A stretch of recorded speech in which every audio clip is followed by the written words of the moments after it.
Buddhism, one of the world's oldest and most profound spiritual traditions, provides a wealth of wisdom and teachings that can help us become better people and gain the respect of those around us. In this video, we'll look at 15 key principles from Buddhism that can help you create qualities that earn respect, inspire compassion, and foster inner serenity. These principles are not only for Buddhists, they apply to anybody looking for personal progress, harmony, and respect in their life. We will go over each of these teachings, breaking them down and demonstrating how to apply them in your daily life. Buddhism's teachings are well known for their simplicity, while also having significant depth, making them approachable and relevant to people from various backgrounds. As we progress through these sessions, you will learn practical tactics that can lead to personal development and eventually gain the respect of others around you. Mindfulness and spreading awareness. The first and possibly most important lesson in Buddhism is mindfulness. This principle lies at the heart of Buddhist practice and holds the key to improving our lives.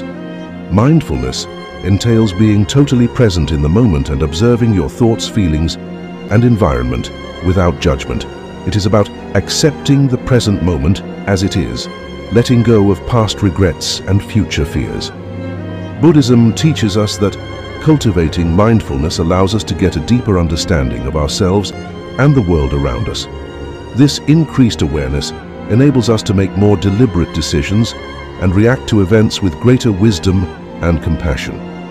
To be respected by others, one must first respect oneself, and mindfulness is an essential step towards self-respect. Meditation is an important part of incorporating mindfulness into your lifestyle. Regular meditation practice helps the mind become more present, peaceful, and focused. It is a method of increasing self-awareness and comprehending the workings of the mind. Consistent meditation will improve your ability to deal with stress and develop a sense of inner serenity. Mindful breathing. Focusing on your breath is a simple and effective technique to cultivate mindfulness throughout the day. Take a moment to slow down, breathe deeply, and reconnect with your breath. This technique can help you stay calm and lessen stress in difficult situations. Mindful walking, pay attention to each step, the sensation of your feet touching the ground, and your body's movement as you walk. This can transform an ordinary walk into a meditative experience, encouraging mindfulness and a sense of calm. Mindful eating entails enjoying each bite while paying attention to the flavor, texture, and aroma of your food. This approach not only makes meals more enjoyable, but it also draws you into the present moment. By adding mindfulness to your daily life, you will become more self-aware, present, and in control of how you react to various situations.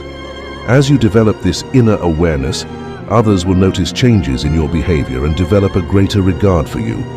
Compassion, fostering empathy. Compassion is the second Buddhist lesson that can have a great impact on your quest to earn everyone's respect. Buddhism tells us that compassion is the foundation of human relationships and a great tool for fostering harmony and respect in our dealings with others. Compassion involves acknowledging the suffering of others and feeling compelled to assist them. It's about showing kindness, understanding, and lending a helping hand to those in need. Compassion is a cornerstone of the Buddhist path to enlightenment, and it is believed that developing compassion will lead to a state of real regard for others.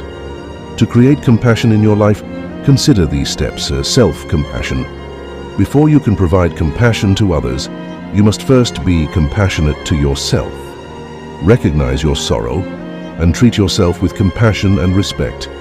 This self-compassion will lay a solid foundation for showing compassion to others. Empathy means putting yourself in the shoes of another and attempting to understand their viewpoints, emotions, and challenges. This deep empathy enables you to connect with individuals on a profound level, demonstrating that you genuinely care about their well-being. Small acts of kindness can go a long way toward building respect. Provide support to individuals in need, whether they are a friend, family member, or even a stranger. People frequently remember and appreciate compassionate actions. Active listening is when you pay complete attention to what someone is saying to you. Make sure they feel heard and understood. This simple act of being present and attentive can demonstrate respect for the speaker. Buddhism emphasizes the value of forgiveness and letting go of old grievances. You not only liberate yourself, but you also demonstrate respect for the humanity of others. Compassion promotes understanding and respect. People naturally gravitate towards individuals who exhibit genuine compassion and empathy. By embracing these qualities, you will find that respect and appreciation flow effortlessly from your relationships with people. Impermanence, embracing change. Buddhism tells us that all things are impermanent. Nothing in life is static. Everything is always changing. This realization can be both empowering and humbling.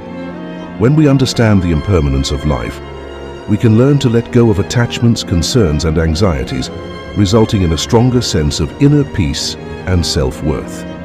To implement the lesson of impermanence in your life, let go of attachments. Many of our sufferings stem from our connections to people, possessions, and results. Recognizing their impermanence allows us to let go of our attachment to them and find relief from pain. Embrace change. Rather than fearing it, accept it as a natural aspect of life. When we can elegantly adapt to change, we achieve tranquility and get respect for our resilience and flexibility. Live in the present. Life's impermanence encourages us to appreciate the now. When we concentrate on what is happening right now, we may completely participate in life and achieve more contentment.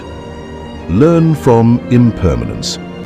To develop a better understanding of yourself and the world, consider the impermanence of life. This can lead to knowledge and humility, both of which earn the respect of others.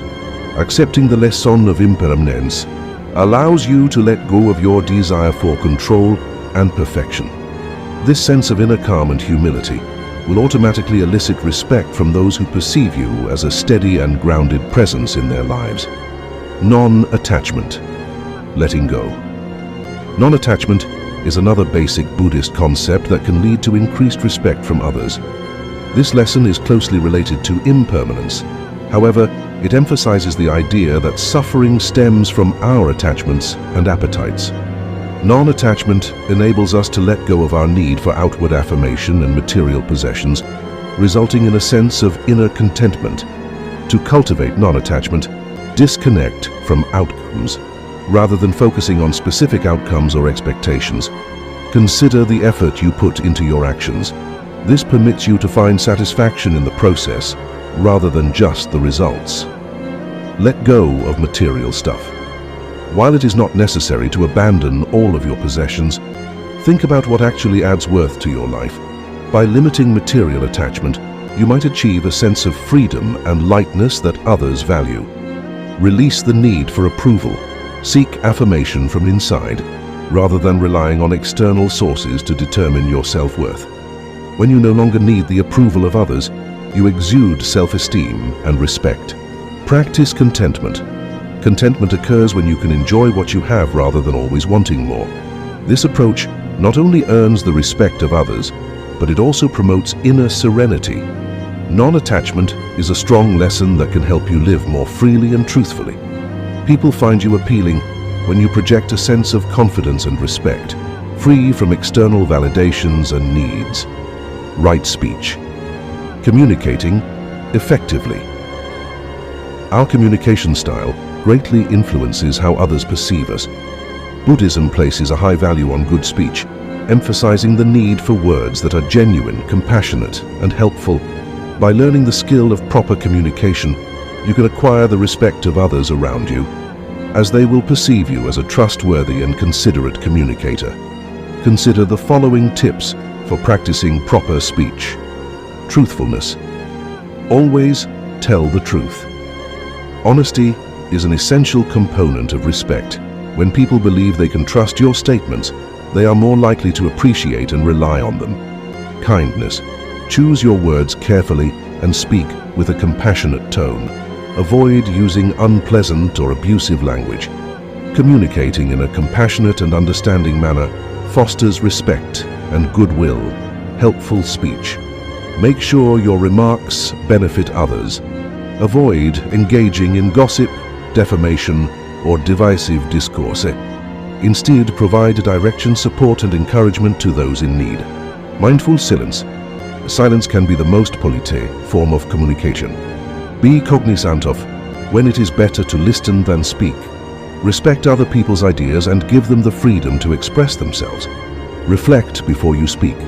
Before responding to a conversation, pause to contemplate the impact of your words. Others respect and appreciate thoughtful communication. Practicing proper speech not only improves your reputation, but it also fosters healthy and respectful interactions with people around you. Your words inspire and motivate others to do the same. Patience. Developing forbearance. Buddhism places a high value on patience. Buddhist teachings highlight the value of patience in the face of hardship and life's challenges. Patience is a valuable skill that can earn people's respect by exhibiting your ability to remain calm, composed, and understanding in challenging situations. Accept life's hardships if you want to learn patience. Recognize that life is full of problems and that not everything will go as planned. Accept setbacks as opportunities for development and learning. When faced with displeasure or difficulty, take deep breaths and keep your cool. People around you value your calm and tolerant nature. Tolerance implies understanding and accepting other people's differences. Respect diversity and various viewpoints to foster a sense of unity and respect. Learn to let go. Patience might include recognizing when it's time to let go of situations or individuals who are no longer beneficial to your well-being. Others value this act of self-care because it demonstrates your dedication to your personal development and happiness. Develop inner strength. Patience necessitates inner fortitude and resilience. When you cultivate these characteristics, you become a source of inspiration and respect for those who are going through terrible times. By adopting patience, you not only improve your well-being, but also earn the respect of people who witness your capacity to face life's problems with grace and calmness. Gratitude. Practicing thankfulness. Gratitude is a strong Buddhist teaching that can change your life and earn the respect of those around you. It entails recognizing and appreciating the advantages and possibilities in your life, no matter how insignificant they appear. To incorporate thankfulness into your life, start a gratitude notebook. Set aside a few minutes each day to jot down what you're grateful for. This exercise encourages you to focus on the positive parts of your life and cultivates an appreciative mindset. Express your gratitude. Do not keep your feelings of thankfulness to yourself.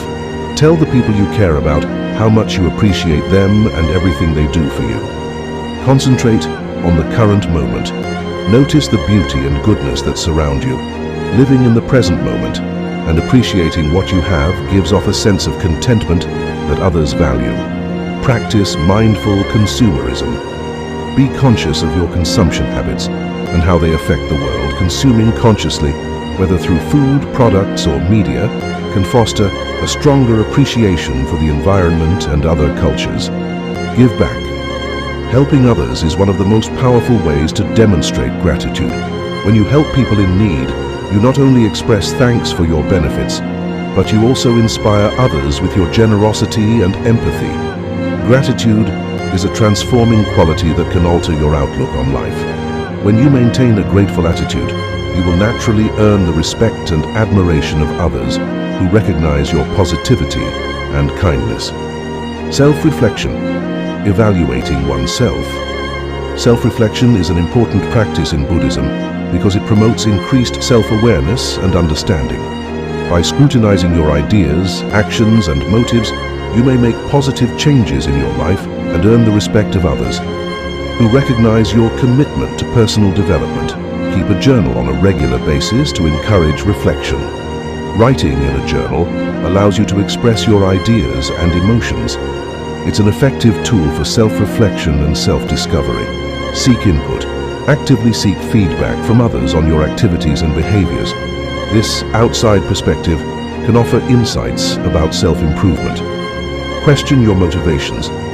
When you make a decision or take an action, Consider why you're doing it. Understanding your motivation allows you to align your activities with your ideals and principles. Learn from your mistakes. Rather than obsessing over your failures, view them as opportunities for development. When you can admit your errors and seek to correct them, you gain respect for your humility and dedication to self-improvement. Set goals. Define your ideals and establish specific goals for yourself. People who witness your determination value the sense of direction and purpose this offers. Self-reflection is a very personal journey that can result in considerable personal development. By engaging in this activity, you exhibit your drive to self-improvement and self-awareness, winning the respect of those who acknowledge your efforts. Humility. Keeping grounded. Buddhism values humility as a trait that can elicit respect from others. Humble people are seen as friendly, down to earth, and easy to deal with. They admit their own limitations and flaws while appreciating the qualities and contributions of others. Recognize your limitations in order to live a humble life. Recognize that you are not flawless and will make mistakes just like everyone else. Those who recognize your genuineness respect this acknowledgement of vulnerability. Give credit to others. Recognize the efforts and accomplishments of others around you. Active listening means demonstrating a genuine interest in the viewpoints and experiences of others. By appreciating their contributions, you create respect and goodwill. Be of service. Provide help and support to those in need without expecting anything in return. Those you aid highly value humble acts of service. Share your knowledge. If you have experience in a specific field, be eager to share it with others. People interpret this generosity as a sign of humility. Humility does not mean lowering your worth, but rather acknowledging that each individual is a part of a larger whole. By exercising humility, you create a sense of connection and respect among others who observe your willingness to collaborate and acknowledge their contributions. Forgiveness. Healing relationships. Forgiveness is an additional lesson that complements Buddhist teachings and can significantly improve your path to gaining esteem. Buddhism emphasizes the value of forgiveness, both for oneself and others. When you can forgive past wrongs and let go of grudges, you relieve yourself of the weight of bitterness and fury. Forgiveness includes self-forgiveness, which means letting go of any guilt or self-criticism that may be holding you back. Forgive yourself for previous sins and acknowledge that you are worthy of respect despite your flaws. Forgiving people means letting go of hatred and resentment for those who have harmed you. Forgiving others does not mean accepting their behavior, but rather liberating oneself from the bad emotions linked to the past. Compassion in forgiveness. Approach forgiveness with compassion for both yourself and others. This technique demonstrates your emotional maturity and might earn you respect from individuals who recognize your capacity to overcome previous confrontations. Forgiveness is a powerful lesson that encourages healing and harmony in your relationships. It indicates your emotional intelligence and ability to evolve, qualities that others value. Contentment. Finding satisfaction. Contentment, a Buddhist lesson that is closely tied to thankfulness, entails finding satisfaction in the present moment and accepting life's simplicity. By cultivating contentment, you can retain inner calm and a cheerful attitude that naturally earns the respect of others around you. Simplify your life to increase its contentment. Decluttering your physical and mental environment might help you live a simpler life. Reducing the urge for excessive possessions can lead to a more contented and serene life. Accept the present moment. Instead of continually searching for more, learn to be content with what you have and where you are in life. This thinking develops a sense of thankfulness and respect for the present. Foster great relationships and seek out those that make you happy and content. Let go of unhealthy relationships and focus on cultivating those that inspire and support you. Mindfulness, as previously said, is a great method for creating contentment. When you are completely present in the moment, you can enjoy the beauty and simplicity of life. When you exude satisfaction, people who understand your inner strength and perseverance will respect your ability to remain optimistic and satisfied in the face of adversity. Generosity, giving freely. Buddhism emphasizes the significance of freely giving to others, whether via acts of kindness, sharing wealth, or providing assistance to those in need. When you practice generosity, you not only make the lives of others better, but you also earn respect for your selflessness and kindness.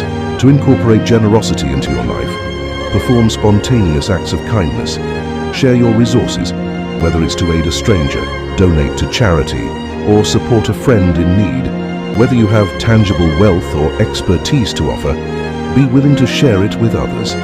This activity displays your intention to have a positive impact on the world. Find ways to contribute your time and skills to causes that coincide with your values. Individuals who recognize your dedication to constructive change greatly value your contributions to the well-being of others. Adopt a generous mindset, making giving a way of life. When you constantly practice generosity, it becomes a defining feature of your personality, winning the respect and admiration of those around you. Generosity is a lesson that not only improves your relationships and well-being, but also has a positive and uplifting impact on the rest of the world. Living a life of giving earns you respect for your selflessness and compassion. Equanimity, balancing reactions. Buddhism teaches equanimity alongside patience and impermanence. Equanimity entails keeping mental and emotional equilibrium in the face of life's ups and downs. It refers to the ability to remain cool and composed in the face of hardship or challenges. To practice equanimity, create a balanced mindset. Meditation is an effective strategy for achieving tranquility. Regular meditation practice enables you to view your thoughts and emotions free of attachment or aversion.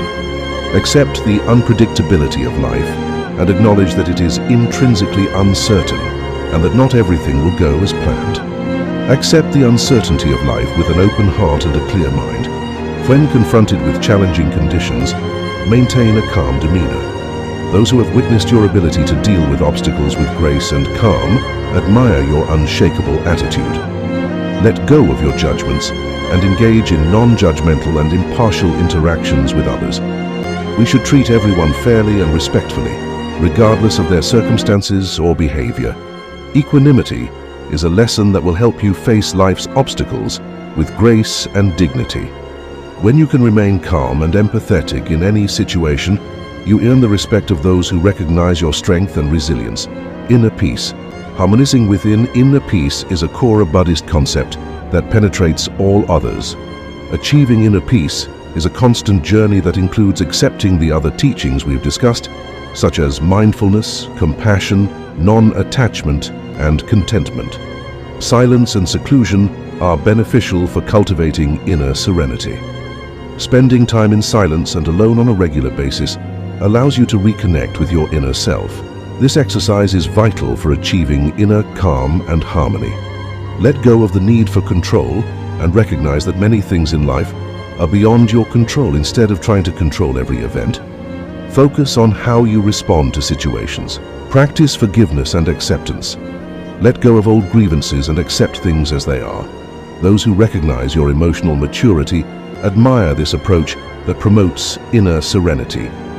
Live truly, aligning your actions and decisions with your true selves. Embracing authenticity is an effective strategy to achieve inner peace and gain the respect of others who notice your genuineness. Inner calm is more than simply a personal success. It spreads and improves the quality of your relationships and interactions. When you maintain a sense of peace and harmony inside yourself, individuals who observe your transformational path will naturally appreciate and admire you. Right livelihood, ethical living. The concept of proper livelihood is the third Buddhist principle that can help you gain people's respect. This lesson emphasizes the importance of making ethical and meaningful decisions in your workplace and career. When you match your livelihood with your values and principles, you gain the respect of others who recognize your dedication to ethical living. Choose a career that is in line with your ideals if you want to live a fulfilling life. Seek work that is consistent with your ethical views and passions. People recognize your career as a true and sincere endeavor when it aligns with your principles. Avoid harmful businesses. Do not engage in or support industries that hurt people, animals, or the environment. Making conscious decisions demonstrates your commitment to a more ethical and sustainable world. Be ethical in your dealings. In your working life, treat others with honesty and integrity. Colleagues, clients, and employers place a high value on ethical behavior. Strive for work-life balance by prioritizing your health, relationships, and career. Establishing balance is considered a prudent and courteous approach to life. Give back through your profession. Find ways to contribute to society's development through your work, whether through volunteerism or by implementing positive change in your industry. Others regard these efforts with great esteem. The right livelihood is a comprehensive approach to life that goes beyond your job. It includes your ethical decisions, lifestyle, and the beneficial impact you hope to have on the world. Using this lesson, you will inspire respect not only through your job, but also through your dedication to making the world a better place. Incorporating these Buddhist teachings along with the underlying ideas we've discussed can result in a significant alteration in your personality and interactions with others. As you can see, these 15 Buddhist lessons are more than just a collection of separate notions. They form an interwoven web of principles that can help you live a more thoughtful, compassionate, and respectful life. By incorporating these teachings into your daily life, you not only alter yourself, but also spread great energy and inspiration to everyone around you. As you work to acquire the respect of people, keep in mind that it is a result rather than the primary goal. Focus on living in accordance with your values and principles, and respect will simply follow. Earning respect is a journey toward being the best version of yourself, which is a big accomplishment in and of itself. These lessons are most effective when applied consistently. Make them part of your regular routine. Create a regimen that includes mindfulness, meditation, gratitude writing, or other practices that appeal to you. Over time, your consistent efforts will inspire and respect those who witness your dedication. Consider joining a community of people who share a similar passion for these teachings. Surrounding yourself with others who share your beliefs can provide you with invaluable support, encouragement, and insights along your journey. That is why we have created a free weekly newsletter tailored especially for seekers like you. Each email includes unique insights, tips, and exclusive knowledge to help you grow spiritually. Click the link in the description below to join over 10,000 fellow learners. It's absolutely free and the perfect way to continue your spiritual journey alongside us. As you continue on your journey of self-discovery and personal development, remember that respect is a byproduct of living genuinely, compassionately, and consciously. Your journey demonstrates the power of these lessons to inspire positive change in the world and the lives of those you influence. As we wrap up today's exploration of Buddhist principles, remember that further guidance is just a click away. Check the description below for the link to our free weekly newsletter. It's packed with insights and tips that complement what we've discussed, helping you to continue your journey towards inner peace and respect. Thank you for watching, and don't forget to subscribe for more enriching content like this. In a world full of chaos where people are quick to react, one thing separates the calm from the restless: the power to not react. Imagine being in complete control, unshaken by insults, unaffected by chaos, and completely at peace while everyone else loses their mind. That's the strength of mastering your emotions, and it's not just a skill, it's your superpower. As Buddha once said, "You will not be punished for your anger, you will be punished by your anger." Today, I'm going to reveal the ancient Buddhist secrets that teach you how to control your emotions and remain calm in any situation. If you're tired of letting others dictate your peace and you're ready to unlock the life-changing power of emotional mastery, then this video is for you. Keep watching, because the path to unshakable calm starts right here. 1. Reacting is a weakness. Responding is strength. When you react without thinking, you give your power away. It shows a lack of control over your emotions. However, responding after careful thought is a sign of strength. Take a breath before responding to any situation. This pause helps you regain control and decide on the best course of action, ensuring that your emotions don't control your actions. In the heat of the moment, it's easy to react impulsively, but remember that reactions come from a place of emotional instability. Responding, on the other hand, shows that you're in control. The more you practice responding with intention, the stronger your emotional resilience becomes. Responding instead of reacting also helps to maintain better relationships, as it avoids unnecessary conflicts. The strength of a mindful response lies in the thoughtfulness behind it. 2. Don't allow others to control your emotional state. No one should have the power to dictate how you feel. When you allow others' words or actions to trigger you, you surrender your emotional freedom. Instead, recognize that your emotional state is yours to control. By staying grounded and mindful, you can choose how to feel, no matter what others do or say. When you react based on someone else's behavior, you give them control over your inner world. Regaining control starts by acknowledging that other people's actions are a reflection of their internal state, not yours. Practice recognizing when others are trying to provoke a reaction from you and consciously choose not to engage. This shift empowers you to remain peaceful and stable, regardless of external circumstances. Reclaim your emotional autonomy by refusing to let anyone dictate your mood or reactions. 3. Silence is a weapon. Use it wisely. Silence can be one of your greatest tools in maintaining peace. When faced with negativity or conflict, choosing silence over reaction is a powerful move. Silence shows emotional mastery and gives you the upper hand by not escalating a situation. It allows you time to think clearly and respond from a place of strength, not emotion. Often, people react with words to fill uncomfortable silences, but silence itself can be a powerful communicator. By choosing not to respond immediately, you give yourself the chance to process the situation.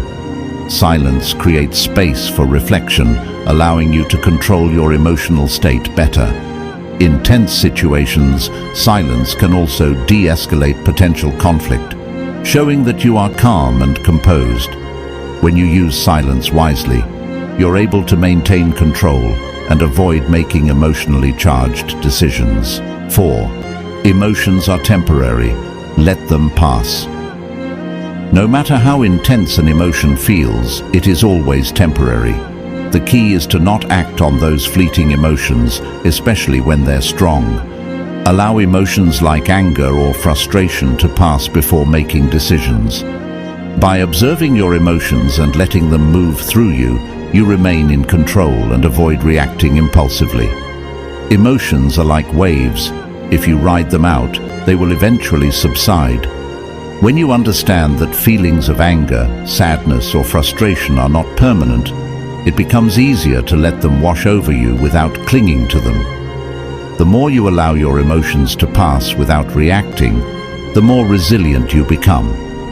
Practice sitting with your emotions, observing them without judgment, and notice how they dissipate on their own. Letting them pass gives you the clarity to respond thoughtfully, instead of being driven by momentary feelings. 5. Reactions create consequences you can't control.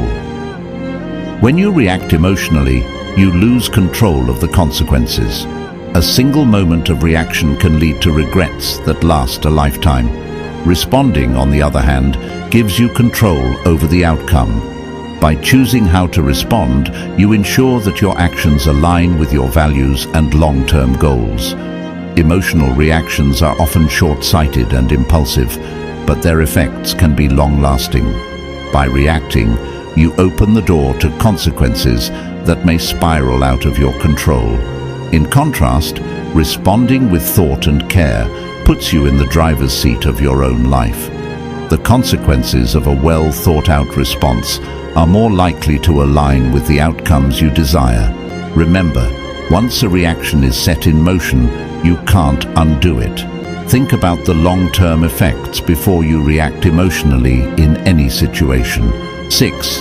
The power of pausing. A simple pause can make all the difference. Pausing before reacting gives you the space to process your emotions and make a deliberate choice. The power of pausing is that it interrupts the automatic reaction. In that moment, you reclaim control over your emotions and ensure that you respond thoughtfully instead of out of impulse. Pausing allows you to step out of the heat of the moment and observe your thoughts and feelings with clarity.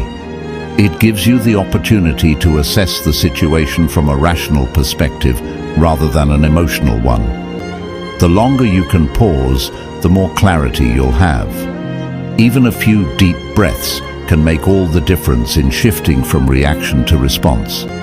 The more you practice pausing, the more natural it becomes, allowing you to navigate stressful situations with grace. 7. Detachment gives you freedom. Detachment doesn't mean you don't care. It means you don't let things outside your control dictate your inner peace. When you detach from outcomes and others' opinions, you gain freedom. This detachment allows you to stay calm and centered no matter what's happening around you. Detachment is about realizing that your worth and peace are not tied to external circumstances. When you practice detachment, you remain emotionally steady even when things don't go your way. By detaching from outcomes, you release the need to control every situation. This frees you from the emotional roller coaster that comes with expectations. The more you detach, the more inner stability you cultivate. In detachment lies the freedom to respond calmly rather than react impulsively. 8. Don't let small things steal. Your peace life is full of small inconveniences and minor annoyances, things like traffic jams, a rude comment, a long wait in line, or spilled coffee. While these things may seem insignificant, they can often build up and cause frustration or anger, stealing away our peace of mind. The key to maintaining emotional balance is learning how not to let these little things take control of your mood or ruin your day. When small problems arise, it's easy to react emotionally, but reacting to every small inconvenience only drains your energy and adds unnecessary stress to your life. Instead of getting upset, try asking yourself, is this really worth my peace of mind? Most of the time, the answer is no. Letting small things bother you means you're giving too much power to insignificant moments. You don't have to react to everything that happens, especially when it doesn't have a lasting impact on your life.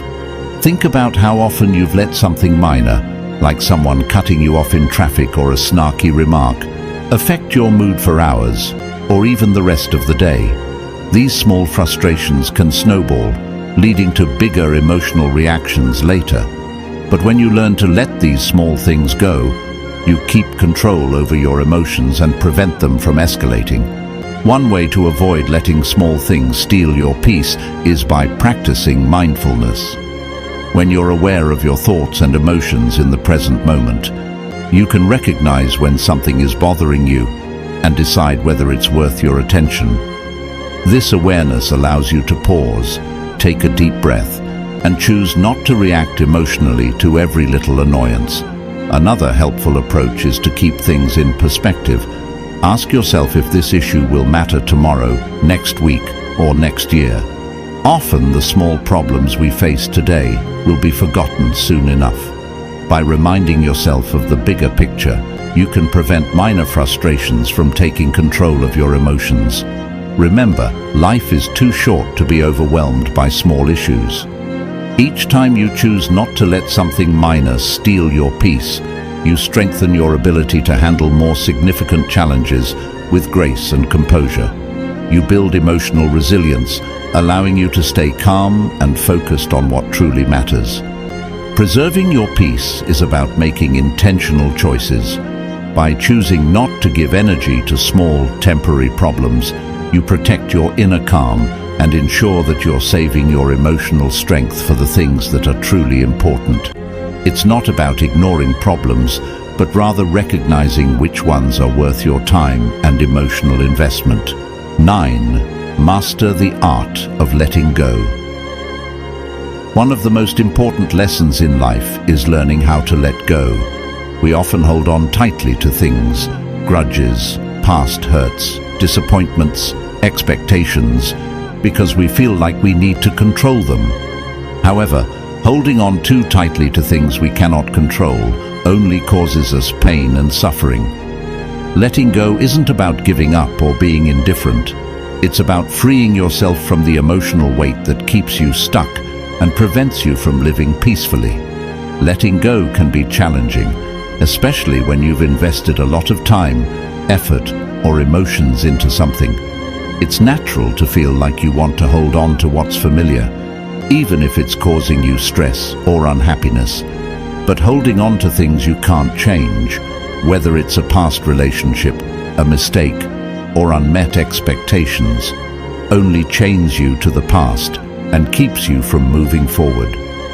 When you master the art of letting go, you free yourself from this emotional baggage. You give yourself the permission to release the things that no longer serve you. This doesn't mean you forget or ignore what's happened. It means you stop letting it control your emotions and dictate your present life. You start to focus on the things you can change: your attitude, your actions, your response to the situation. One of the biggest obstacles to letting go is the fear of losing control. We often hold on because we think if we just try harder or do more, we can change the outcome. But the truth is, some things are beyond our control. No matter how much effort you put into certain situations, you can't force people to change or make everything go your way. Recognizing this fact is the first step toward freedom. Letting go isn't a sign of weakness, it's a sign of wisdom. It means you understand that peace comes from accepting life as it is, not as you want it to be. Letting go also means releasing your expectations of how things should have turned out. Often we get stuck because we cling to the way we thought our lives or relationships were supposed to go. But life rarely follows the path we expect. By holding on to rigid expectations, you create unnecessary suffering. Letting go allows you to embrace the uncertainty of life with grace. When you release expectations, you open yourself up to new possibilities and opportunities that you couldn't see before. Practicing forgiveness is a powerful part of letting go. Forgiveness doesn't mean excusing bad behavior or pretending it didn't hurt. It means freeing yourself from the anger, resentment, and bitterness that weigh you down. Holding on to anger towards someone only keeps you trapped in a cycle of negativity. When you forgive, you aren't doing it for the other person. You're doing it for yourself. Forgiveness allows you to move forward without carrying the heavy burden of past wrongs. Another critical aspect of letting go is learning to detach from outcomes. We often become emotionally invested in specific results, thinking that our happiness depends on things turning out a certain way. But when you let go of the need to control the outcome, you stop suffering over things you cannot influence. This doesn't mean you stop caring or putting in effort. It means you do your best without becoming overly attached to the result. By letting go of the outcome, you find peace in the process itself, trusting that whatever happens, you will be okay. Letting go is a practice, not a one-time event. It's something you work on daily as situations arise and emotions come up. You might have to remind yourself repeatedly to release something that's bothering you, and that's okay. The more you practice, the easier it becomes to let go of the things that disrupt your inner peace. Over time, you'll find that letting go brings you a sense of freedom and lightness that you couldn't experience while holding on so tightly. In mastering the art of letting go, you're not only freeing yourself from past burdens, but you're also making space for new experiences, growth, and happiness. You allow yourself to live more fully in the present moment, unburdened by the weight of what could have been or what didn't go as planned. In letting go, you reclaim your power, your peace, and your ability to move forward with clarity and strength. 10. Control your response. Control your life. One of the greatest truths in life is that while you can't always control what happens to you, you can always control how you respond to it. This fundamental principle is the key to emotional mastery and personal freedom. When you control your responses, you essentially take control of your life. Many people go through life reacting impulsively to everything that happens, allowing external circumstances, people's opinions, and fleeting emotions to dictate their actions. But when you learn to master your responses, you shift from being a victim of your circumstances to being the creator of your destiny. At its core, controlling your response means choosing how you want to act in any given situation, rather than reacting out of habit or emotion. Life will throw challenges at you, difficult people, unexpected setbacks, frustrating situations, but you get to decide how you handle them. Will you let those situations make you bitter, angry, or stressed? Or will you respond with calm, resilience, and focus? When you take a moment to pause and consciously choose your response, you take back the power that circumstances or others may have tried to take away. The ability to control your response is especially powerful because your reactions create a ripple effect. How you respond to one situation can influence many other aspects of your life. For example, if you respond to a stressful situation with anger, it can damage your relationships, your work, or your mental health. However, if you respond with patience and thoughtfulness, you not only protect your peace of mind, but also foster positive relationships and better outcomes in the long run. This is why your responses have such a profound impact on the quality of your life. It's important to understand that controlling your response doesn't mean suppressing your emotions or pretending that negative situations don't affect you.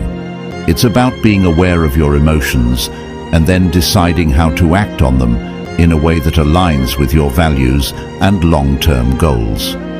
For example, when you're angry, instead of lashing out, you might take a deep breath and ask yourself, what's the most constructive way I can handle this? This simple shift in perspective can turn a potential conflict into an opportunity for growth and understanding. Another key aspect of controlling your response is realizing that your emotions don't have to dictate your actions. You may feel upset, anxious, or frustrated, but you don't have to let those emotions drive your decisions. Just because you feel something intensely in the moment doesn't mean you have to act on it. Learning to separate your feelings from your actions is a crucial part of emotional intelligence. By doing so, you prevent temporary emotions from creating permanent consequences in your life. Developing the ability to pause before reacting is one of the most practical ways to control your response. When something triggers you, your initial reaction might be anger, frustration, or stress. But if you train yourself to pause, even for just a few seconds, you give yourself the space to think before you act. This pause allows you to assess the situation more clearly and choose a response that aligns with who you want to be, rather than simply reacting out of emotion. The more you practice this, the better you become at responding thoughtfully, and the less control external events have over your life. When you control your response, you also take responsibility for your actions. It's easy to blame others or external circumstances for how you feel or behave, but this mindset keeps you trapped in a cycle of reactivity. Taking responsibility for your responses means acknowledging that no matter what happens, you have the power to choose how you will react. This mindset shift empowers you to stop being a victim of circumstance and start shaping your life with intention and purpose. By controlling your response, you also cultivate resilience. Life is full of challenges, and no one is immune to difficulties. However, how you respond to those challenges determines whether you grow stronger from them or feel defeated. When you choose to respond with patience, perseverance, and optimism, you build resilience that allows you to bounce back from setbacks and keep moving forward. Instead of letting challenges overwhelm you, you face them head-on with a calm and focused mind. In many ways, controlling your response is the foundation of self-discipline. Every time you choose to respond thoughtfully rather than react impulsively, you strengthen your ability to make conscious choices. This discipline extends to all areas of your life: how you manage your time, your relationships, your work, and your personal growth. Over time, this discipline becomes a habit, and you find that you are better equipped to handle whatever life throws at you. Controlling your response means taking ownership of your life. You no longer let external circumstances dictate your happiness or success. Instead, you consciously choose how to respond to challenges, knowing that your responses shape the direction of your life. The more you practice this skill, the more control you gain over your emotions, your actions, and your overall well-being. In controlling your response, you unlock the ability to create a life that aligns with your values, goals, and vision for the future. Mastering the power of not reacting isn't about ignoring your emotions. It's about controlling how you express them. By applying these principles, you can take charge of your emotions and lead a more peaceful, fulfilling life. If you found value in this video, be sure to like, share, and subscribe for more insights on emotional mastery and inner peace. Now it's your turn. Comment below which principle resonated with you the most. Don't forget to hit the bell icon to stay updated with my latest videos on mastering emotions and living with balance. It's easy to feel stressed in a world full of stress, chaos, and other things that need your attention. But what if you could get your mental strength back? What if you could feel grounded, calm, and strong no matter what life throws at you? Buddhism's timeless teachings offer just this kind of road. We can learn to be strong and resilient on the inside through spiritual power, which will help us deal with life's difficulties in a calm and clear way. In this video, we'll learn 7 strong lessons from Buddhist teachings that will help us sharpen our minds. Each lesson gives you useful, realistic advice that will give you strength, help you stay calm, and make you stronger when bad things happen. Lesson 1. Meditate daily to calm and center your mind. Meditation is more than just an exercise for Buddhists. It's a way to find peace and clarity within yourself. It's helpful for our thinking to be free of noise and other things that are distracting us when we sit in silence. Meditation every day is more than just sitting still. It's about getting in touch with our true selves, finding our center, and accepting stillness. Think of your mind as a rough river. The water is rough, which makes it hard to see below the surface when it's full of worries, stress, and other things that are distracting you. But meditation calms the waves and brings new focus. We can watch our thoughts without judging them if we meditate every day.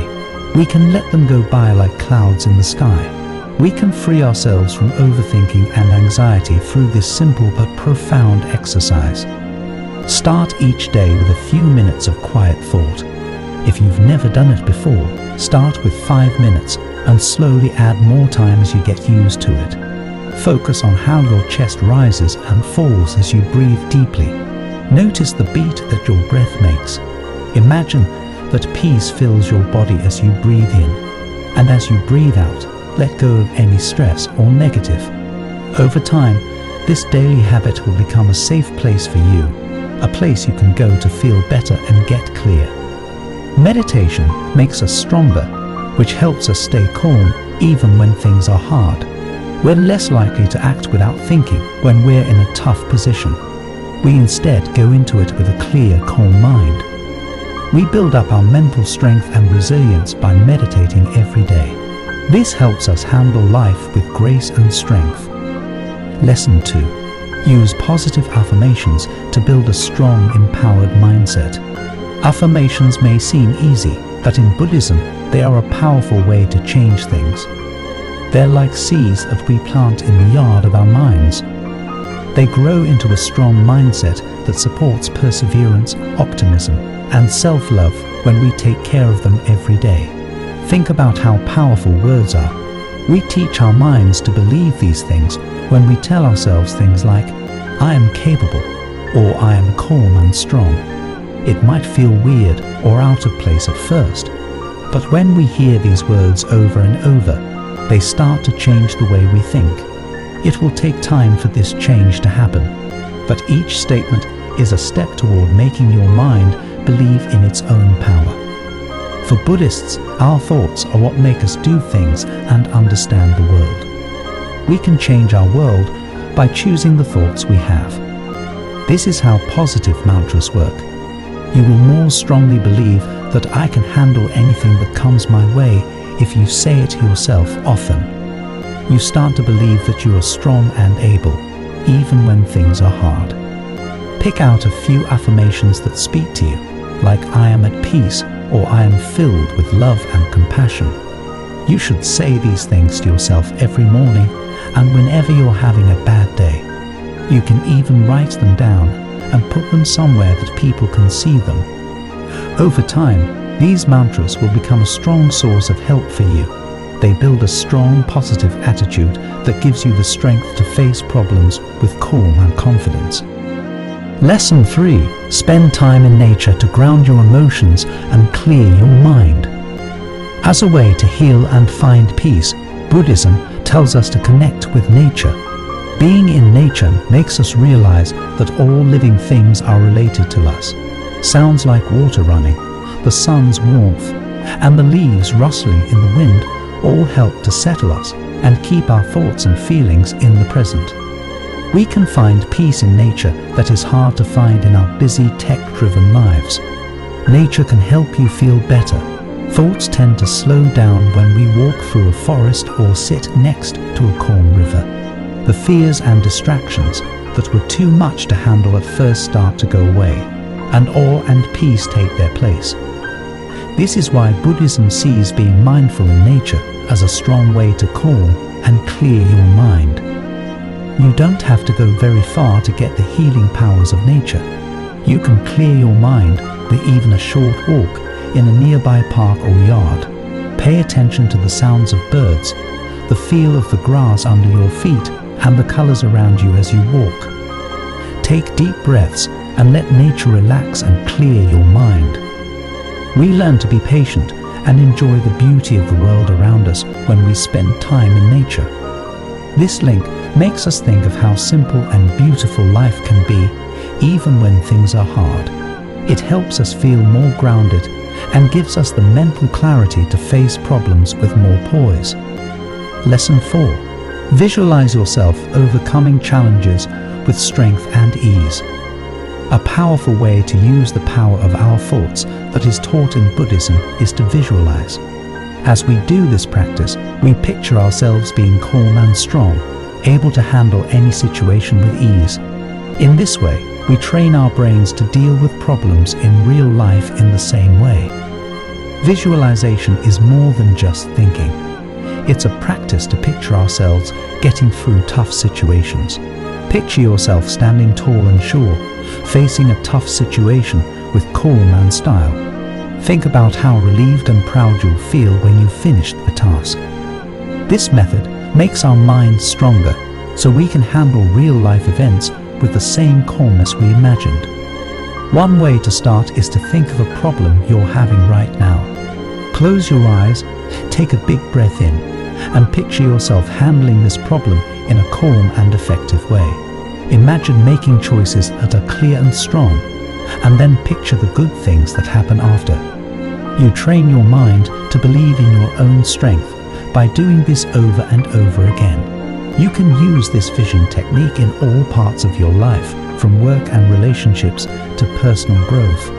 As we go through hard times, it helps us see things more positively, turning our fear and doubt into confidence and determination. Visualization gives us strength and makes us ready to face obstacles with ease. Lesson 5. Read spiritual teachings to gain wisdom and inner peace. To read Buddhist spiritual lessons is to feed your mind peace and wisdom. These teachings, which were written by wise masters and caring leaders, help us understand our deepest wants for love, peace, and understanding. Their teachings show us how to become more kind, patient, and mentally strong. There are often universal truths in spiritual books that help us live a life with meaning and peace. They help us remember that problems only last for a short time and that peace is close at hand.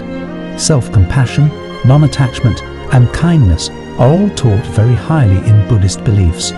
Not only do these lessons help us think more deeply, they also change the way we live our lives.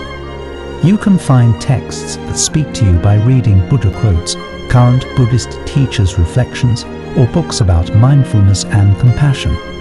Give yourself time to think about what you read. Think about how each lesson can help you in your daily life. When you're in a tough spot, remember these lessons to help you decide what to do. These numbers give you strength on the inside. They tell us that we can stay calm and centered even when things are hard. By regularly focusing on spiritual knowledge, we build a foundation of peace and power that helps us in every part of our lives. Lesson 6. Practice gratitude daily to create a positive mindset. Being grateful isn't just a word. It's a powerful habit that changes the way we see life. Buddhism says that being thankful can help us find happiness, lessen our suffering, and clear our thoughts. When we think about what we're thankful for, we stop worrying about what we don't have and start having an attitude of gratitude and wealth. Think about a few things you're thankful for every morning. They don't have to be big or fancy and can be as easy as a smile. You might be grateful for a good night's sleep, the sun's warmth, or the kind words of a friend. By noticing these little things that are going well, you form a positive attitude. Being thankful helps us remember what's important.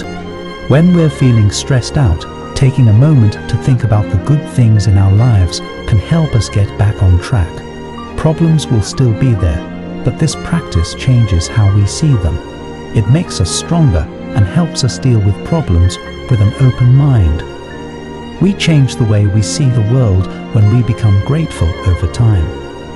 This way of thinking makes you stronger, which makes it easier to stay upbeat even when things are bad.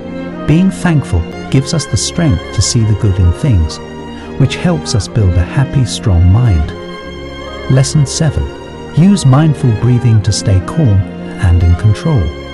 An easy but powerful way to bring ourselves back to the present is to breathe mindfully. Mindful breathing is taught in Buddhism as a way to calm the mind, lower stress, and stay in charge no matter what. Focusing on our breath makes us more aware of our feelings and thoughts, which helps us act instead of react. Take a few deep breaths whenever you feel stressed. Deeply breathe in and let the air fill your lungs. Then slowly breathe out. Take your attention back to the rhythm of your breath and let it heal you. This practice brings us back to the present moment, clears our thoughts and centers us. Mindful breathing is a skill that can be used all day, not just when you're feeling stressed. It holds us down and brings us back to ourselves. When we focus on our breath, we remember how strong and resilient we are, which helps us stay calm and in charge. This activity is a great way to make your mind stronger. It teaches us that we can stay calm even when things are crazy around us. With each mindful breath, we build a mind that is calm and collected, ready to handle the difficulties of life with grace and clarity. Spiritual power can help you get stronger, but it's not a journey of big changes. In fact, the only way for these lessons to last is for people to quietly and consistently follow them. All of these lessons, which come from Buddhism, can help you build a mind that is calm, strong, and durable. As you start to do these things, keep in mind that the trip itself is a way to grow and learn about yourself. If you follow these lessons and take care of your mind, you'll feel deeply at peace, strong, and fulfilled in every part of your life. Once, there lived a young boy in a small town. He was very lazy and had a habit of procrastinating. He always delayed his urgent work and task and was a victim of procrastination. As a result, he was falling behind in his studies and other fields of life as compared to his friends and class fellows. His family and teachers told him many times to value his time, but he did not listen to their advice. He did not care about his future and wasted his time on trivial things. One day, a wise monk arrived in their town. He was renowned for his wisdom and enlightenment. Many people wanted to meet him and learn from him. The young boy also decided to go and see the monk, hoping that he could get some tips to surpass his friends in every field of life. He reached the place where the monk was staying and waited. When his turn came, he bowed to the monk and said, "O revered one, please help me. I am failure in my life. I am lagging behind my friends, classmates and contemporaries in every field. I want to surpass them all and become the best. Please tell me how to do that." The monk looked at young boy with compassion and said, "My child, you are suffering because you do not value your time. You procrastinate and waste your precious moments, which you can never get back. Let me tell you a story by which you can understand the value of time." The boy nodded eagerly and listened to the monk's story. The monk continued, "Once upon a time, there was a king who was very generous and kind. He loved his people and always helped them in their needs. One day, he met his old classmate who had studied with him in a Gurukul. The classmate was very lazy and poor. He had no job, no money, and no respect. He always complained about his fate and blamed others for his problems. The king recognized his classmate and felt sorry for him. He asked him about his life and his troubles. The classmate said sadly, "O king, I don't know why everyone says that I can't do anything. Even when I go to get a job, everyone refuses me. My enemies have told everyone that I never do any work on time. I don't understand what to do." The king said, "Let us make a deal. Before sunset, you come to my treasury and collect as much gold and gems as you can. It will all be yours." The classmate was overjoyed and thanked the king profusely. He rushed to his home and told his wife everything. The wife was also very happy and said, "Go and get the gold and gems now. Time is good for you." The classmate said, "I can't go now. I am hungry. Give me lunch first." His wife quickly prepared some food and served him. He ate his lunch slowly and leisurely, thinking that he had plenty of time to get the treasure. After finishing his lunch, he felt sleepy and said, "I should take a nap. I will go to the treasury after I woke up." He lay down on his bed and closed his eyes. He thought he would sleep for a while, but he slept for 2 hours. When he woke up, he saw that it was late in the afternoon. He picked up a few bags and went toward the king's treasury. On the way, the sun was shining brightly and he felt hot. He thought, "I should take some rest under a tree and then move forward." He sat down under a tree to rest. A gentle breeze was blowing and climate was pleasant. As soon as he sat to rest, he fell asleep again. He kept sleeping for another 4 hours. When he woke up, he saw that evening was approaching and the sun was about to set. He got up in a hurry and started running towards the palace. After some time, he finally reached the palace. But it was too late then. The sun had set and the palace gates had been shut before he could reach there. The lazy man was standing disappointed there. He had missed the chance to get rich because he did not value his time. The monk finished the story and looked at young boy. The boy was speechless. He realized his mistake and felt ashamed. He thanked the monk for his guidance and vowed to change his ways. He understood that time is precious and should not be wasted. He went back to his home and started working hard on his goals. He stopped procrastinating and became more productive and successful. He also became happier and more respected by his friends and family. If we see in our lives, we will find that time is like gold. It is the most precious thing we have. We have only a limited amount of time in our lives, and we should use it wisely and productively. We should not waste our time on things that do not matter, but focus on things that do. We should not delay our works and tasks, but do them on time and with quality. There is a famous saying, if you value your time, then time will value you. But if you ruin your time, then time will ruin your whole life. We can achieve anything in life by using our time wisely. But if we waste our time, we will lose our opportunities and regret later. Learn the value of 1 minute from a traveler who missed his train by 1 minute. And learn the value of 1 year from a student who failed in his annual exams. Those who value their time can accomplish anything in their life.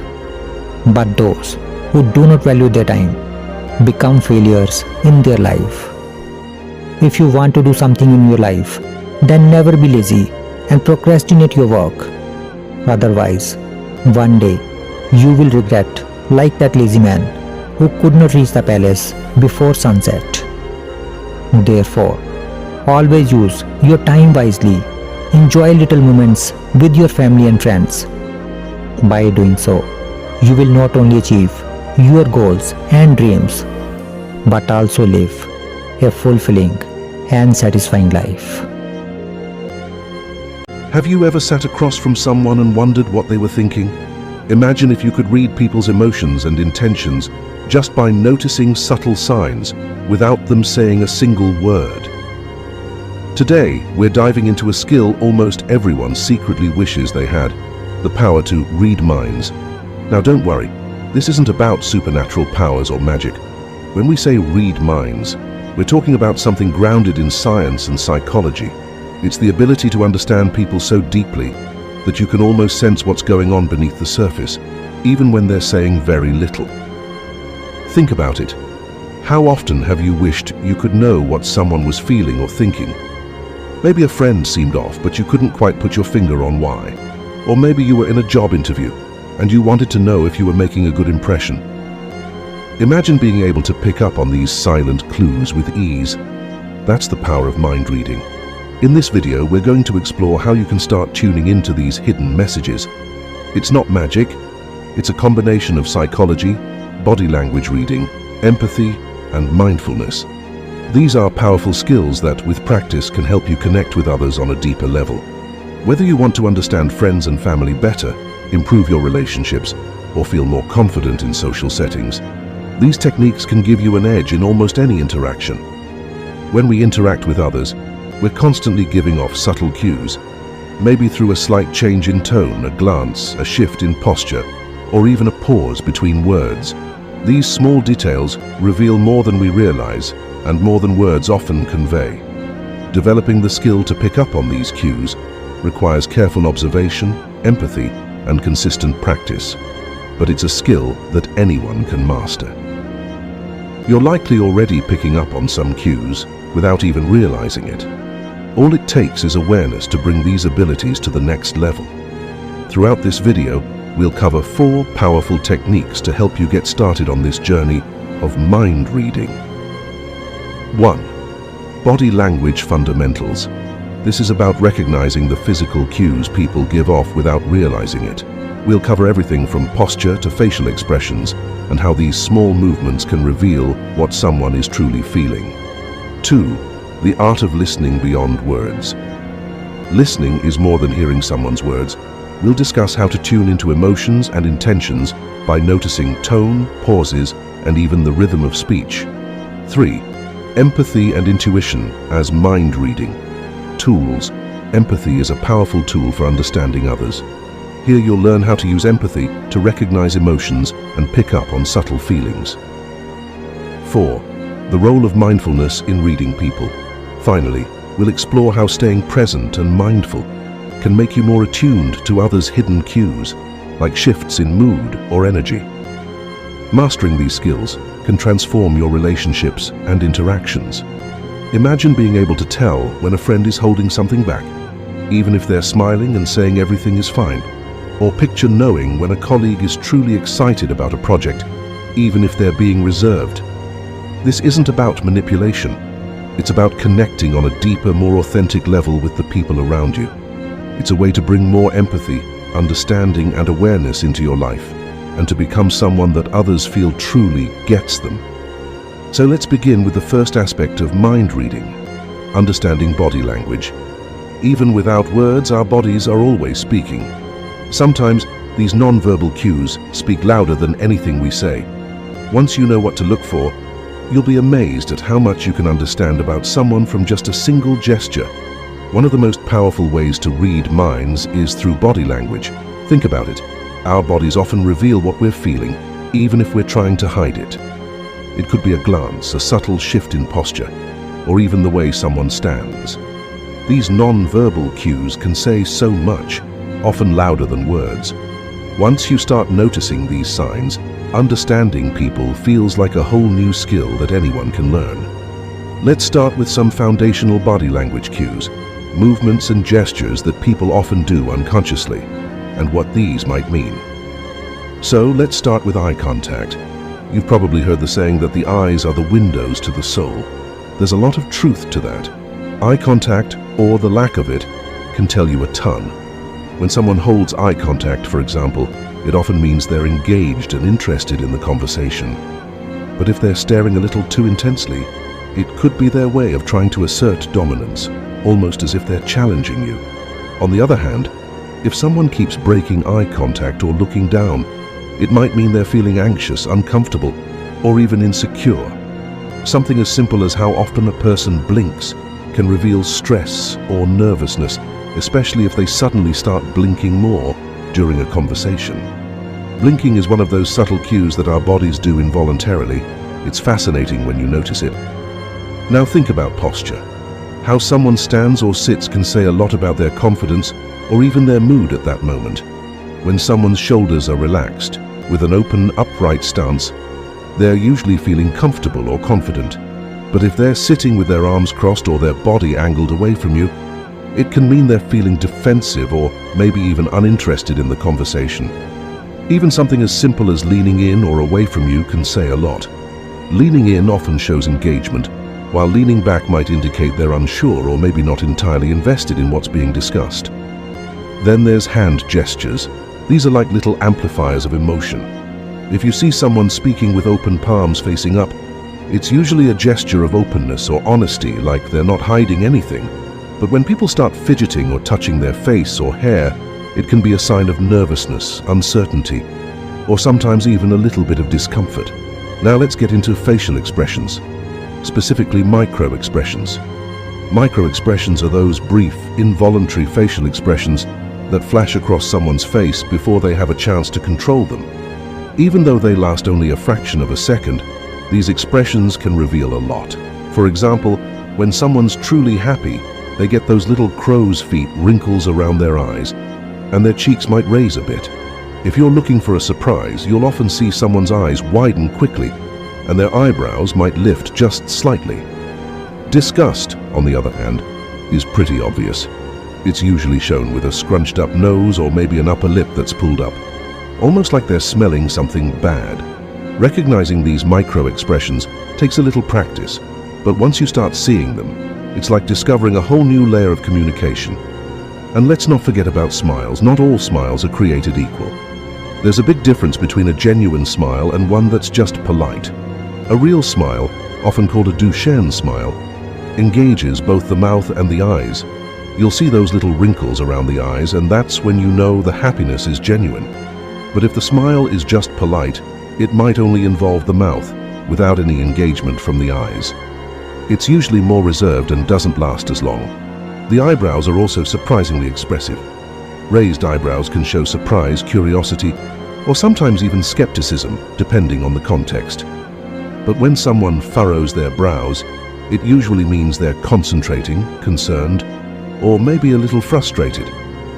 Now let's talk about mirroring. Have you ever noticed that when people are engaged in a conversation, they start copying each other's gestures, posture, or even speech rhythm? This is called mirroring, and it's a natural sign of connection. When people feel comfortable with each other, they unconsciously start to mirror each other's movements.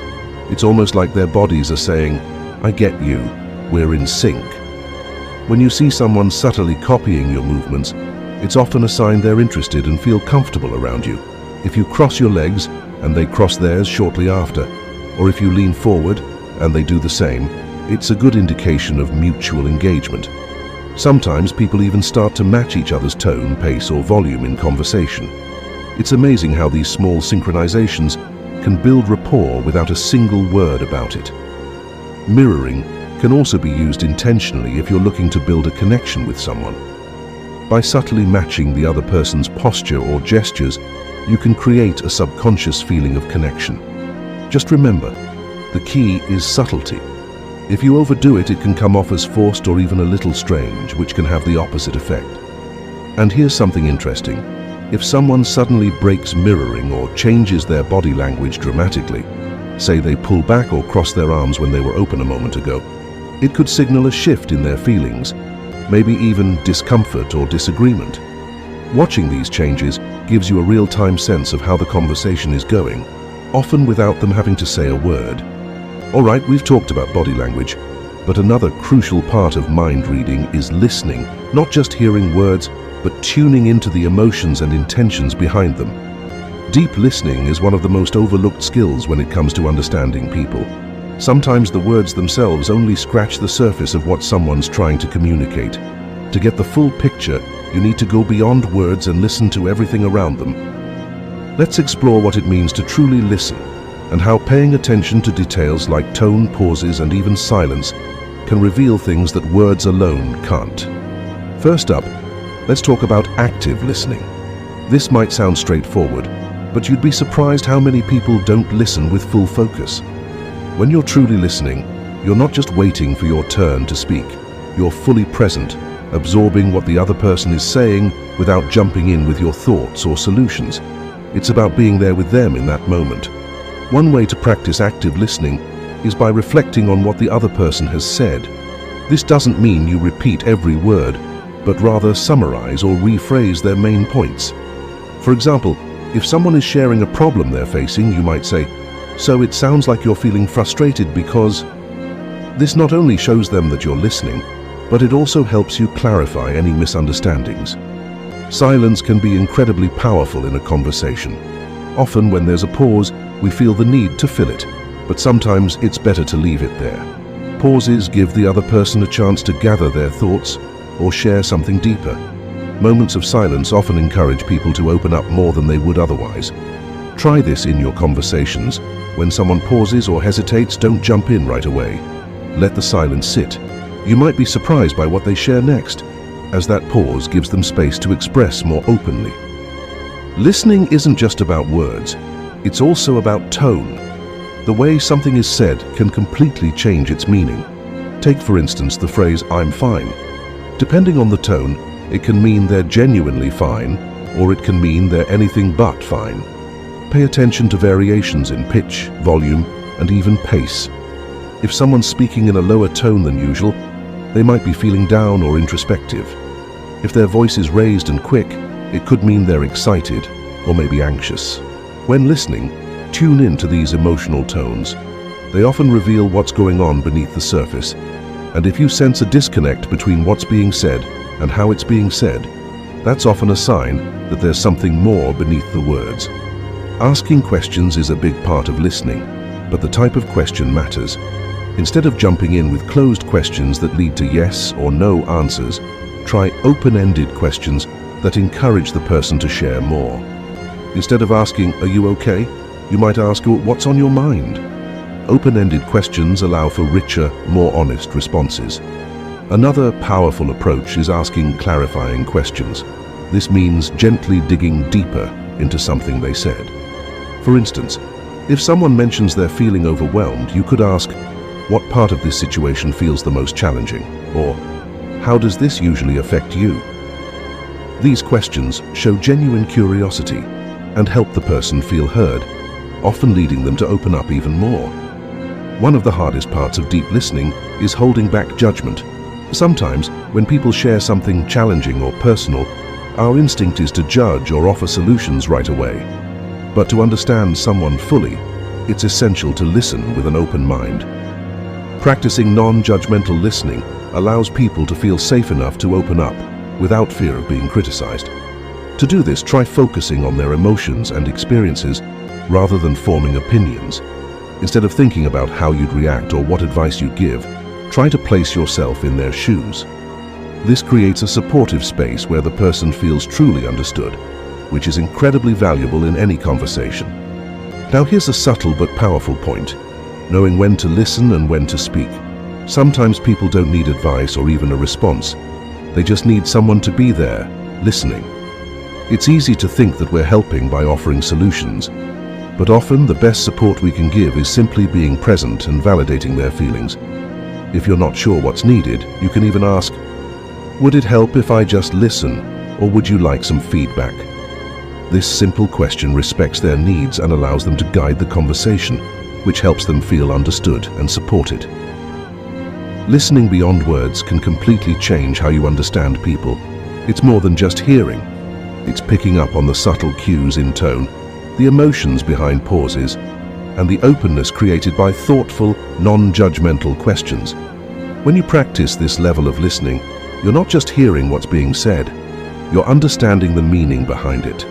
Remember, conversations aren't just about exchanging words, they're opportunities to connect on a deeper level, to show that you're there for someone in a way that truly matters. So next time you're in a conversation, try tuning into these hidden aspects of listening. You might be surprised by how much more you understand and how much more meaningful your connections become. Up until now, we've covered body language and listening, two powerful ways to understand people better. But there's another essential skill for mind reading, and that's empathy. Empathy allows us to feel what others are feeling, to see things from their perspective, and as a result to understand their emotions on a deeper level. And from empathy comes intuition, an almost instinctual way of sensing what someone is going through without them needing to say it. When we practice empathy, we're essentially tuning into another person's emotional world. This isn't about guessing thoughts, but rather about opening ourselves to the unspoken emotions behind someone's actions or words. It's about feeling with them, not just for them. Let's explore how practicing empathy and building intuition can transform how you understand others.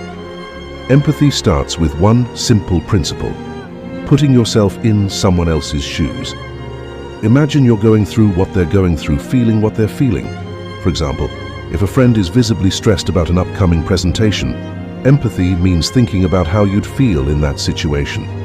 It's not about what you think of their stress or whether you think they should be stressed, but about connecting with the emotions they're experiencing. One way to practice empathy is by recognizing shared experiences. Let's say your friend just moved to a new city and feels overwhelmed. Even if you haven't moved recently, you can recall a time when you felt out of place or uncomfortable in a new situation. This connection makes empathy easier as you're tapping into your own experiences to understand theirs. Another technique is to validate their feelings. A simple statement like, "That sounds challenging," or "I can see why you're feeling that way," acknowledges their experience without judging or minimizing it. When we validate others, it tells them that their feelings are seen and respected, creating a space where they feel safe to express more. Sometimes, empathy requires more than just silently understanding. This is where active empathy comes in, showing that you're connecting with their feelings by responding with genuine concern and care. This could mean checking in later on or offering a listening ear without waiting for them to reach out first. Active empathy is especially helpful in close relationships because it goes beyond understanding to taking supportive action. When someone knows you're not just empathizing but genuinely caring, it strengthens the bond and creates an atmosphere of mutual support. Empathy also teaches us how to recognize common emotional cues, even when someone isn't being entirely open. For instance, if you notice someone clenching their jaw or speaking with a tense tone, these might be signs of anger or frustration, even if they're trying to keep it under control. Recognizing shared emotions allows you to pick up on these signals and respond in a way that acknowledges their feelings without them needing to explain everything. Think of it like emotional tuning. When we pay attention to how someone's behaving and tune into that emotional wavelength, we often sense things that words alone can't convey. If a friend says they're fine, but their tone and body language say otherwise, that's an opportunity to gently ask, "Are you sure? I'm here if you want to talk about it." Recognizing shared emotions is about being tuned in and attentive to what's underneath the surface. Now, let's talk about intuition, which is like empathy's cousin. Intuition is that instinctual sense you get about what someone's feeling, often without having solid evidence. It's when you just know something feels off, or when you can sense that a friend is struggling even before they say a word. Intuition is partly built through empathy, but it also comes from life experience and being observant over time. The more you pay attention to people's behaviors, body language, and emotional patterns, the sharper your intuition becomes. If you've seen someone withdraw before when they're upset, you may start noticing similar patterns in others. Sometimes you'll sense a change in someone's energy. Maybe they're quieter than usual, or they're not engaging the way they normally would. Intuition lets you pick up on these shifts, and while it's not always 100% accurate, it can be a powerful guide. If you sense something is wrong, it's okay to gently ask or offer your support. Most of the time, people will appreciate that you noticed. A great way to strengthen your intuition is to reflect on past experiences. Think of times when you sensed something was off with someone and later found out you were right. Over time, you'll learn to trust those instincts more.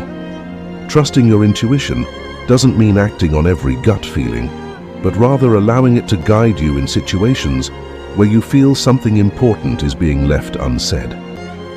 While empathy and intuition are powerful tools for connecting with others, it's essential to use them responsibly. This means respecting people's boundaries and not prying into matters they're not ready to share. If you sense that someone isn't ready to open up, the best way to support them is often by simply being there and letting them know you're available if and when they need you. Empathy isn't about pushing someone to talk, but about creating an environment where they feel safe to share. With intuition, remember that while it's powerful, it's also subjective. So avoid making assumptions and, whenever possible, let people express their feelings on their terms. Empathy and intuition are often what make us feel truly understood, and they're tools that everyone can develop. By practicing empathy, we connect with others on a deeper level, sharing their experiences and emotions. Through intuition, we pick up on the subtleties that words often miss. Together, empathy and intuition are the heart of mind reading, not because they reveal someone's exact thoughts, but because they allow us to feel alongside them. With these skills, you're not just learning to read people, you're learning to understand them in a way that brings you closer, building trust and strengthening relationships. So, the next time you're with someone, try leaning into empathy. Imagine yourself in their position, tune into the energy they're bringing into the room, and pay attention to any subtle signals they're sending out. You might be surprised by just how much more you pick up, even without them saying a word. Now that we've covered body language, listening, empathy, and intuition, let's dive into the concept of mindfulness. Practicing mindfulness means staying present and aware in the moment, and it's an incredible tool for understanding others. Often we're so caught up in our thoughts and emotions that we miss the subtle signals people are giving us. Mindfulness helps us tune in more clearly, noticing small shifts in behavior, energy, and expression that might otherwise pass us by. When you're mindful, you're fully present with the other person, not distracted by your thoughts or worries. This presence allows you to pick up on subtle cues, like a slight hesitation, a change in tone, or a flicker of discomfort in their expression. Mindfulness enhances your perception, making it possible to read people in a more genuine, accurate way. One of the most powerful ways to use mindfulness is to stay fully present in conversations. Often we're only half listening because our minds are busy thinking about what to say next, or we're distracted by other things going on around us. Mindfulness, though, is all about letting go of those distractions and bringing your full attention to the moment. Here's a simple technique to try. Before a conversation begins, take a few deep breaths to ground yourself. Focus on the other person as they speak and resist the urge to think about your response right away. Just listen, fully absorbing what they're saying. When you give your full attention to someone, they can feel it. It makes the conversation feel more authentic, and they're more likely to open up and trust you. Mindfulness is also about not getting lost in your own emotions or judgments. If the person says something that triggers you, try to observe that reaction without letting it take over. Let the feeling pass and stay focused on what they're communicating. This way, you're less likely to misunderstand or project your feelings onto them. Mindfulness allows you to notice subtle shifts in behavior that might signal something important. For example, if someone's tone suddenly becomes softer or they seem to pull back physically, these could be signs of discomfort or uncertainty. Being mindful in these moments helps you pick up on these changes without overthinking or making assumptions. You're simply observing what's happening in real time. When you notice a change like this, it can be an opportunity to respond with empathy. You might gently ask, "Is everything okay?" or offer them a way out if they seem uncomfortable. Mindful observation means you're staying tuned into their state of mind, not to judge but to be supportive. Another example could be if you're in a group setting and one person suddenly becomes quiet. If you're mindful, you might pick up on this subtle shift, maybe noticing that they're withdrawing or feeling left out. By tuning into these small changes, you can take steps to bring them back into the conversation, showing that you genuinely care. A big part of mindfulness is learning to observe without reacting right away. Non-reactive observation is a powerful way to read people because it lets you take in all the information before making any assumptions. For example, if someone makes a comment that seems critical or harsh, a reactive response might be to defend yourself or counter their point. But with mindful observation, you let the comment sit, giving yourself a moment to consider what might be motivating it. Sometimes people say things they don't fully mean or act out of their stress or frustration. When you're non-reactive, you allow them space, which can sometimes lead to them clarifying or softening their stance. This approach can also help de-escalate conflicts, as you're not immediately reacting, but rather observing and understanding the full context. To practice non-reactive observation, try taking a pause whenever you feel an emotional response starting to build. A simple deep breath can make all the difference, giving you a chance to process what you're seeing and hearing before you respond. This pause often gives you a clearer, more balanced perspective, which helps you read situations with less bias. When you're fully present and mindful in conversations, people naturally feel more comfortable around you. Mindfulness creates a space where others feel heard and understood, which is the foundation for trust. This presence often encourages people to share more openly because they sense that you're genuinely interested and supportive, not distracted or judgmental. Imagine you're talking with a friend who's going through a tough time. By practicing mindfulness, you're able to pick up on small cues in their body language and tone, showing them that you're fully tuned in to what they're sharing. This presence alone can be incredibly comforting, often more impactful than any advice you might give.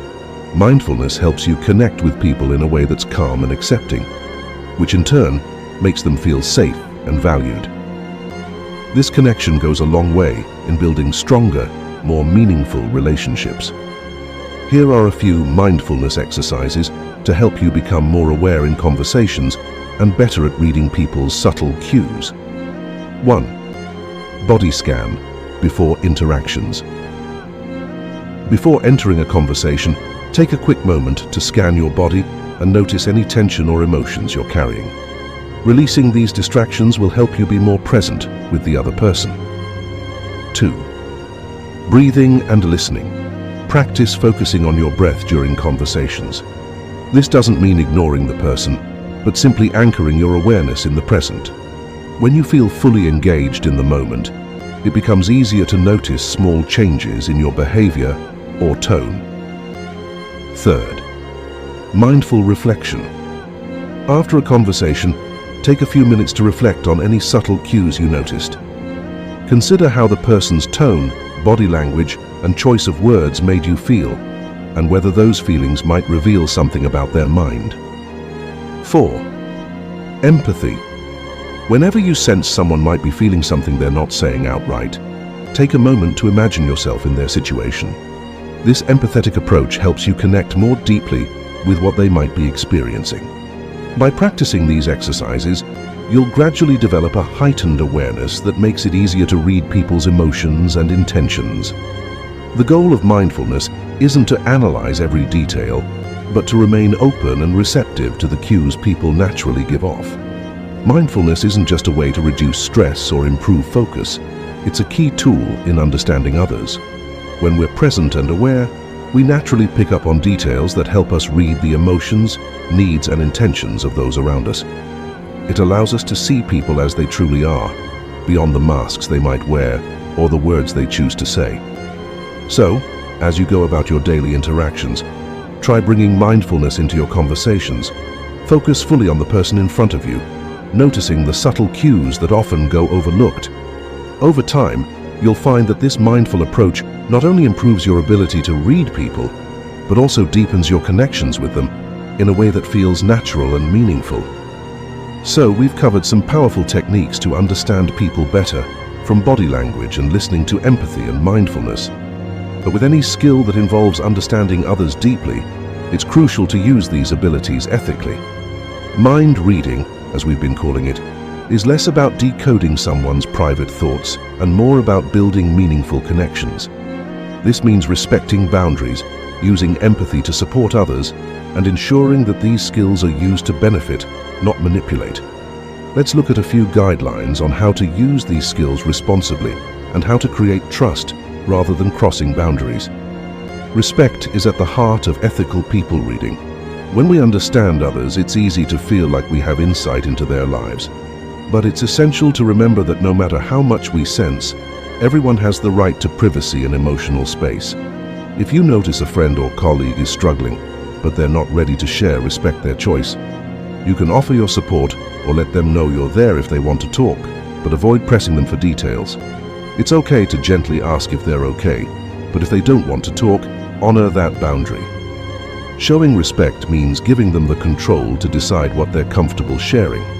This respect builds trust and makes them more likely to open up when they're ready. One of the biggest ethical pitfalls with people reading skills is the temptation to use them to influence or manipulate others.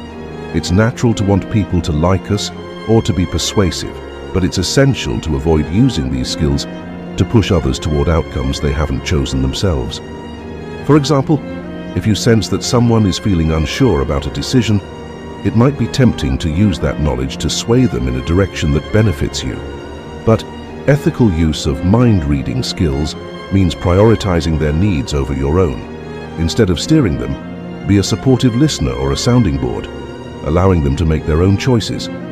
When you're transparent and supportive, people sense your authenticity and are more likely to trust you. An essential part of ethical people reading is respecting consent. Just because you can pick up on someone's discomfort or hidden emotions doesn't mean you have to act on it. If you notice a friend seems off, offer them a chance to share by asking, "Is something on your mind, or would you like to talk about it?" But if they say they're okay, take them at their word. Remember, just because you've noticed a feeling doesn't mean it's your responsibility to solve it for them. Sometimes, People need space to process things on their own, and it's respectful to allow them that. Consent means giving people the choice to share or keep things private without pressure. Empathy is one of the most valuable people-reading tools we have, but it's also important to use it for connection, not control. When you empathize with someone, the goal should be to understand and support them, not to shape their behavior or responses.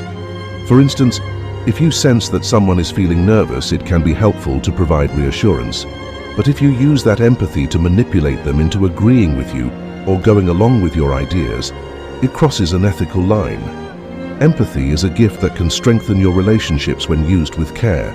It allows people to feel genuinely seen and understood, which is incredibly valuable. Always aim to use empathy as a way to support others in feeling safe and respected. One of the best ways to use your people-reading skills ethically is to encourage open, honest communication. Instead of assuming you know what someone's feeling, ask them. Let them know that you're interested in their perspective and that they're safe to express themselves fully around you. For example, you could say, "I've noticed you seem a bit quieter than usual. If there's anything on your mind, I'm here to listen." This approach gives them the choice to share, reinforcing that your interest is genuine. When people feel they can communicate openly, it removes any need for guesswork or hidden agendas. Honest communication is the foundation for healthy relationships and ensures that you're using your people-reading skills in a way that benefits everyone involved. At its core, people reading is about understanding others in a way that enhances your relationships. By focusing on respect, consent, and empathy, you ensure that these skills are used ethically. Remember, the purpose of these abilities is to build trust and create meaningful connections, not to influence or control others. So, as you develop your people-reading skills, keep these guidelines in mind. When you approach others with genuine care, respect their boundaries, and encourage open communication, you're using these skills responsibly and in a way that truly benefits everyone. Throughout this video, we've explored the art of mind reading, not in a supernatural sense, but as a way to understand people more deeply. From body language and listening techniques to empathy, intuition, and mindfulness, you now have several powerful tools to enhance your awareness of others. When we pay close attention, we can learn so much about someone's emotional state, their intentions, and even their unspoken needs. Let's quickly recap what we've covered. 1. Body language fundamentals. We explored how posture, eye contact, facial expressions, and mirroring can reveal a lot about what someone's feeling. 2. The art of listening beyond words. Listening actively, tuning into tone, and observing pauses allows us to hear more than just words. 3. Empathy and intuition. By stepping into another person's shoes and trusting our instincts, we can connect with their emotions on a deeper level. 4. Mindfulness in social situations. Staying present helps us notice subtle shifts in behavior and mood, creating a sense of calm understanding. 5. Ethical use of people-reading skills. We discussed the importance of using these skills with respect, focusing on connection and support rather than control. Now that you've got a solid foundation, here are a few practical tips to start integrating these people-reading skills into your daily life. 1. Observe without judging. Next time you're in a conversation, focus on observing the other person's non-verbal cues without jumping to conclusions. Practice simply noticing and reflecting on what they might be feeling. 2. Practice deep listening. Try active listening by giving the other person your full attention, reflecting back their words, and avoiding interruptions. You'll be surprised by how much more you pick up. 3. Be present. Before you enter a conversation, take a moment to ground yourself. Let go of distractions and focus on being fully present. This helps you notice the smaller, subtle shifts that often reveal true emotions. 4. Check your intentions. Each time you use these skills, ask yourself if you're coming from a place of genuine care and connection. This ensures you're using these insights ethically and building trust with those around you. People reading isn't just about becoming more perceptive, it's about building stronger, more authentic relationships. When you use these skills with empathy and respect, You're not only helping others feel understood, but you're also bringing more honesty and connection into your life. Imagine how these skills can help you support friends during tough times, make meaningful connections at work, or simply feel more in tune with the people around you. Understanding others is a skill that makes a real difference in the quality of our relationships. It helps us see beyond words and connect on a human level. As you practice these techniques, remember that the goal isn't to uncover secrets, but to appreciate each person's unique experience and provide a safe, supportive space for them to be themselves.